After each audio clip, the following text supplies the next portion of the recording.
Yes, people, welcome back to the Magpie Channel TV. Loads to get through on this Friday afternoon. We've got new boardroom movement. Obviously, we know Steven and Gadusha are out. New appointment yesterday by the club on that level. We've got the training kit to go through. The players obviously returned to the Benton base yesterday. We've got all the pre-season plans wrapped up and officially released now by the club, and so much more. So strap yourselves in, subscribe to the channel if you haven't already, and give this one a like if you enjoy it. So let's just bang it off straight away. Title the video, why Newcastle United don't have a training kit sponsor. Now this is a massive trick missed, but there's a reason, I believe, in my theory behind it, why we haven't yet revealed it or added it to the kits. Obviously yesterday the players returned to the Newcastle United training ground there. The majority of them anyways, there's obviously certain players. Anthony Gordon just riding bikes, just riding bikes around Germany himself. He may as well stay over there for next week, to be fair, for the Adidas headquarters. We'll get into that later. But I mean, listen, amazing. How amazing would this be if Gordon was the one to get the winner in the final on Sunday? I wouldn't rule it out, to be honest with you, because Watkins, obviously out of the blue, was the one that got the winner in the semi-final against Netherlands. Gordon could be the same. Gordon might get a chance out of nowhere if he suits the game and Celtic thinks, so now it is. Actually, I forgot how good you were. All them goals and assists you got last year. Go on then, have a little runabout, son, see what you can do for us. And Gordon pops up with a winner. That would be amazing. However, Gordon, Bruno, obviously from Copa America, he's back now. They got knocked out in the quarters. But these players that have been playing, like Shaw as well, in Switzerland, have been given extra time off. So they'll always get an extra 2-3 weeks off after a major tournament during the summer. But a lot of the players, new and old, the new keepers are in, people. The new keepers have arrived in the tune as well. They returned yesterday, Thursday afternoon, to training, and more will be back today as well. But what we're going to do, and I'll show images of the new training kit and the new players and the old ones. Sandro as well. Oh, we'll get into his video in a minute. The Italian stallion is back, and he's ready to tear up the Premier League next season. Fingers crossed. But in this video, we're going to obviously play those images and whatnot and show you the new kits, the new training kits. Obviously, they've been on the website for a while now, but it always looks so much better when the players are wearing them. Blank though, isn't it? Empty. And I quite like it. Listen, if the top finish like this, I think it'd be brilliant. The home kit, but obviously you've got Cellar underneath it. Same for the training wear. I think it looks so much better without a sponsor. Depending on what that sponsor is, but in the modern day, everybody has nearly got training kit sponsors. Even Newcastle. Back in the day, under Brucey and that, we don't want to think about it, I know. It's painful, dark, disturbing memories, PTSD, flooding back, ruin your weekend. But you can remember Big Brucey's big bacon belly with the funny 88 over it, that didn't look great. But the point being is that even then we had training sponsors, but Mike Ashley, the moron he was, that was just chucked into the deal. Didn't even get anything extra for that. Oh, not that we're aware of anyways. We probably did, and it just went straight into his Big Mac account. So that's where we were at. Lately, since the takeover, we had nothing. Last year, Cousteau, and then nothing in the middle. And there was rumours last summer, we're going to announce a Saudi Arabian sponsor across the training kit. And you thought that would probably be the case. And we haven't even gotten to the training ground. I mean, we'll talk about that later in the video. The training ground should be sponsored as well.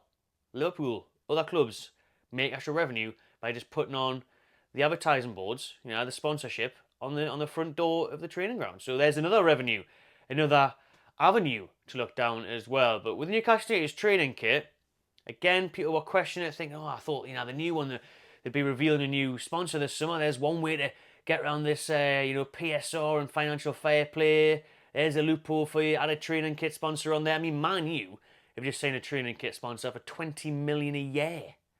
Madness. That's one way of, hitting the books off.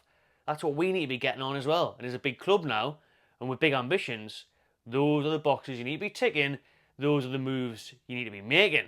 So Newcastle United are obviously in talks with a few new sponsors. Obviously, we've done it with Noon, we did it with Seller. We're going to do it with the training kit as well. My theory, why it hasn't been announced yet, and why I think it will get announced, probably in a couple of months' time if things go well, is the case going on with Manchester City. So they've got a case going on at the minute with obviously, well, they've got loads going on. They've got 115 charges pending that will be found out in November if they're getting relegated. Lots of people are saying they could even get relegated. Pep Guardiola's going to leave. All of this carry on. One part of that, I think it's a pat case, something like that, is the training sponsors and the other sponsors that they have. Are they of fair market value, or is the Manchester City owners overinflating the fees and getting around it that way? We'll wait and see. But if Manchester City win that case, then Newcastle United can step right up and do exactly the same. Let's hope Man City win. Eh? Go on. Wait, aye. What? 30 million? Etihad Airways? Fair market value, if you ask me. Not wrong with that. Great airline.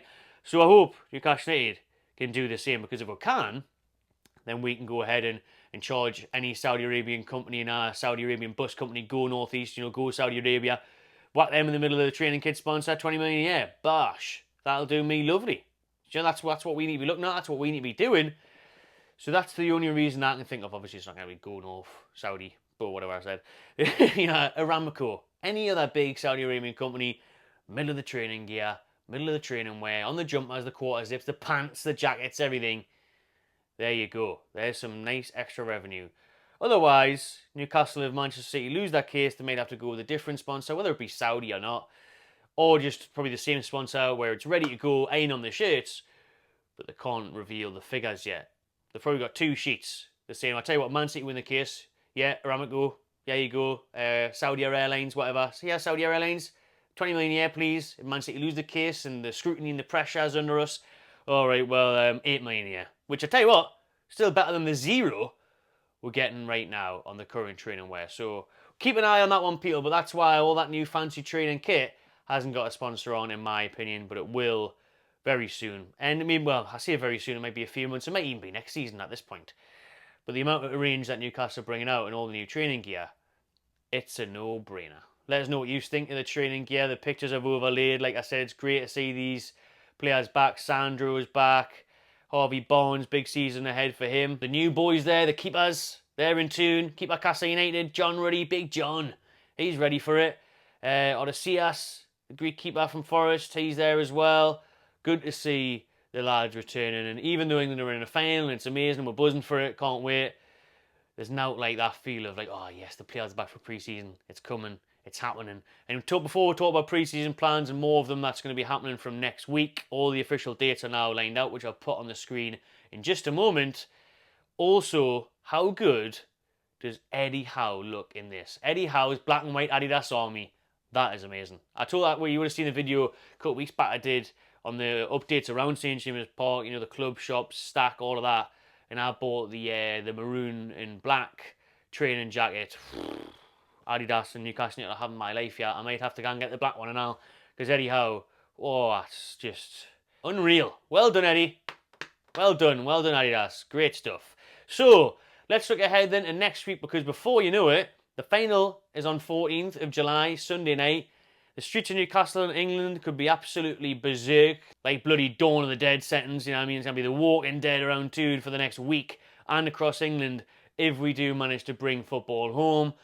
But on the 15th of July, the following day, might be a few headaches for Newcastle players and the coach and the staff on the way to Germany. It was leaked a couple of months ago. I mentioned in the video that Newcastle United are travelling to the Adidas headquarters over there in Germany, a bit of a remote part of the Bavaria, where they can really get involved in some world-class facilities. It's actually where the German national team have been based during this Euros. So there's world-class facilities there for the Magpies to enjoy. Eddie Howe has said he's looking forward to going there. Perfect preparations across the 15th to the 20th of July, I think it is, just the Monday to Friday for them to go over to Germany, use the state-of-the-art facilities at hand there. They've got the training pitches, they've got the swimming pools, they've got everything across acres and acres of land there in that unbelievable headquarters for Adidas. The two players can enjoy those settings next week, where they'll obviously be going up to speed, get their fitness levels up. There's talks that there might be behind closed doors games there as well.